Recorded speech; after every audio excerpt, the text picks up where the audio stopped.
Γελάς με ένα βίντεο, αλλά θα πλήρωνες για την εμπειρία. Καλώς ήρθατε στη Media Life. Σήμερα μιλάμε για τα viral καταστήματα και τι πραγματικά μένει στον πελάτη.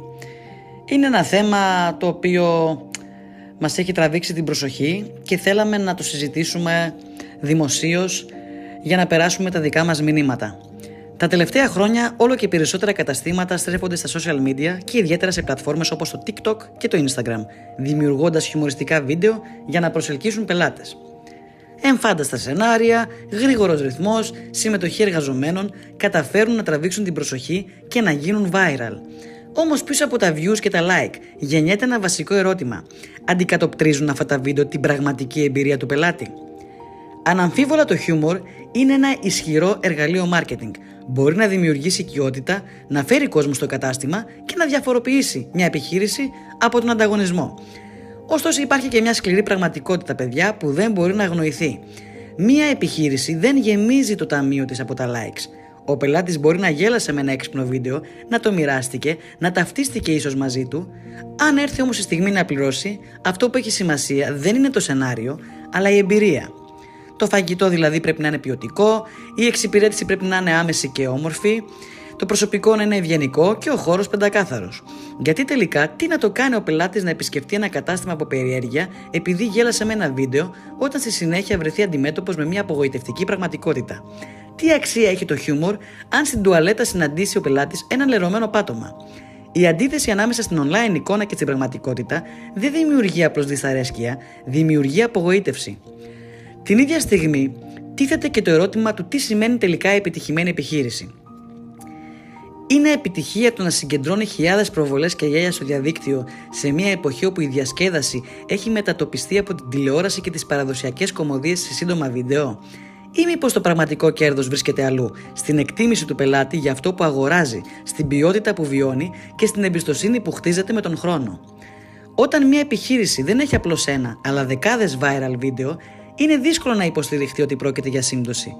Σε τέτοιες περιπτώσεις, το περιεχόμενο φαίνεται να αποτελεί μέρος μιας συνειδητής στρατηγικής προβολής, την οποία διαχειρίζεται ο ιδιοκτήτης ή κάποιος υπεύθυνος των social media. Επομένως, είναι εύλογο να θεωρηθεί ότι υπάρχει επίγνωση του γεγονότος πως αυτή η προβολή μπορεί να μεταφραστεί άμεσα ή έμεσα σε οικονομικό όφελος για την επιχείρηση. Μέσα λοιπόν σε αυτό το πλαίσιο προκύπτει και ένα ακόμα ερώτημα. Ο εργαζόμενος που συμμετέχει σε αυτά τα βίντεο γνωρίζει ότι συμβάλλει σε μια διαδικασία που μπορεί να δημιουργεί έσοδα? Και αν ναι, σε ποιο βαθμό συμμετέχει συνειδητά σε αυτή τη διαδικασία? Σε έναν βαθμό δεν προβάλλει απλώς τη δουλειά του, αλλά γίνεται μέρος ενός περιεχομένου που λειτουργεί ως προϊόν. Από την πλευρά της επιχείρησης, η απάντηση είναι συχνά απλή. Η δημιουργία τέτοιου περιεχομένου αποσκοπεί στην αύξηση της πελατείας και κατ' επέκταση στη διασφάλιση της εργασίας και των αποδοχών των ίδιων των εργαζομένων. Ωστόσο, αυτό δεν αναιρεί ένα βασικό ερώτημα. Ο εργαζόμενος έχει προσληφθεί για να παρέχει μια συγκεκριμένη υπηρεσία ή για να συμμετέχει ενεργά στη δημιουργία περιεχομένου? Η συμμετοχή σε βίντεο, ειδικά όταν αυτά αποκτούν ευρεία απήχηση, ξεφεύγει από τα στενά όρια της αρχικής εργασιακής περιγραφής. Σε αυτές τις περιπτώσεις, ο εργαζόμενος δεν λειτουργεί μόνο ως υπάλληλος, αλλά και ως μέρος της εικόνας και της προβολής της επιχείρησης, χωρίς να είναι πάντα σαφές αν αυτό αποτελεί συνειδητή και ισότιμη επιλογή. Παράλληλα, δεν μπορούμε να αγνοήσουμε και το θέμα των προσωπικών δεδομένων.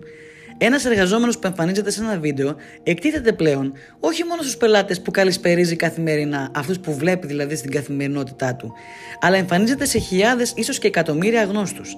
Σύμφωνα με το Γενικό Κανονισμό Προστασίας Δεδομένων, η συγκατάθεση είναι απαραίτητη, αλλά στην πράξη δεν είναι πάντα ξεκάθαρο αν αυτή δίνεται ελεύθερα. Τι συμβαίνει αν κάποιος μετανιώσει, αν αλλάξει καριέρα ή δεν θέλει πλέον να συνδέεται με αυτή την εικόνα? Το διαδίκτυο δυστυχώς δεν ξεχνά εύκολα. Υπάρχει επίσης και το ζήτημα της ασφάλειας. Μέσα από τέτοια βιντεάκια μπορεί να αποκαλυφθεί ο χώρος εργασίας, δηλαδή που εργάζεσαι, έτσι, η τοποθεσία, ακόμα και στοιχεία της καθημερινότητας ενός εργαζομένου. Σε ορισμένες περιπτώσεις η έκθεση αυτή μπορεί να φτάσει πιο μακριά από όσο φαίνεται αρχικά. Το όνομα ενός εργαζομένου μπορεί να γίνει γνωστό, ενώ μέσα στα σχόλια η επαναλαμβανόμενη παρουσία σε βίντεο ενδέχεται να αποκαλυφθούν περισσότερες πληροφορίες, όπως το πότε εργάζεται, έτσι, οι βάρδιες, ή ποιες ώρες είναι κυρίως στον χώρο. Είναι πρωινός, είναι βραδινός. Αυτό μπορεί να φαίνεται αθώο, αλλά ενέχει κινδύνους, ιδιαίτερα όταν η δημοσιότητα ξεφεύγει από τον έλεγχο του ίδιου του ατόμου. Ακόμα πιο ευαίσθητο είναι το θέμα της συμμετοχής ανηλίκων. Όταν παιδάκια μικρά εμφανίζονται σε περιεχόμενο καταστημάτων, οι κηδεμόνες και οι επιχειρήσεις έχουν ευθύνη να προστατεύσουν την ιδιωτικότητα και φυσικά την ψυχολογική ανάπτυξη των παιδιών. Η έκθεση στα social media μπορεί να επηρεάσει την αυτοεικόνα και την καθημερινότητα των παιδιών με τρόπους που δεν είναι άμεσα ορατοί, αλλά μπορεί να αποδειχθούν σημαντικοί στο μέλλον. Αυτό δεν σημαίνει ότι τα χιουμοριστικά βίντεο είναι κακά. Όταν όμως γίνονται με μέτρο, όταν γίνονται με σεβασμό και φυσικά με σωστή οργάνωση, μπορούν να δώσουν ανθρώπινο πρόσωπο σε μια επιχείρηση και να δημιουργήσουν μια θετική σύνδεση με το κοινό. Όμως δεν πρέπει να αντικαθιστούν την ποιότητα, πρέπει να τη συμπληρώνουν. Στο τέλος της ημέρας, το ερώτημα είναι απλό. Τι μένει στον πελάτη? Το γέλιο διαρκεί λίγα δευτερόλεπτα. Η εμπειρία όμως καθορίζει αν θα επιστρέψει, γιατί τελικά τα likes δεν τρώγονται.